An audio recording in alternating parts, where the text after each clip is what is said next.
Hello everyone, আমি পূজা চলে এসেছি তোমাদের কাছে একটা নতুন মিনি ব্লগ নিয়ে। তো পেছনে জায়গায় দেখতে পাচ্ছ আমার বান্ধবী, ওকে নিয়েই বেরিয়েছিলাম একটু বিকেলে ঘুরতে। ওকে আর ভালো করে দেখালাম না, কারণ ও এমনিই ক্যামেরার সামনে আসতে চায় না। এক্সাম শেষ হওয়ার পর থেকে বাড়িতে সময়টা আর কাটতেই চায় না। সারাদিন ফোন ঘেঁটে শুয়ে বসে সময় কাটলেও বিকেলটা একটু না ঘুরতে বেরোলে মনটা আর ভালো লাগে না, তাই একটু বেরোই। তারপরে সন্ধ্যাবেলা একটু চা খেতে গেছিলাম। ওই বললাম, এক্সাম শেষ হওয়ার পর সময়টা মোটে কাটতেই চাইছে না। তারপর আমরা চলে গেছিলাম একটা ক্যাফেতে চা খাওয়ার জন্য। তো ঘুরতে ঘুরতে চলেও আসলাম ক্যাফেতে।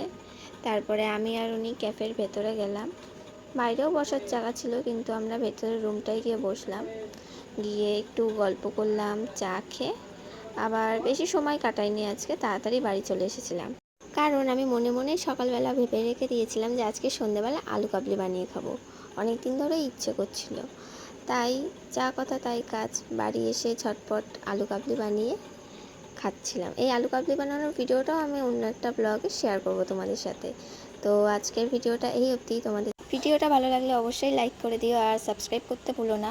তো আজকের মতো টাটা, দেখা হচ্ছে একটা অন্য ভিডিও।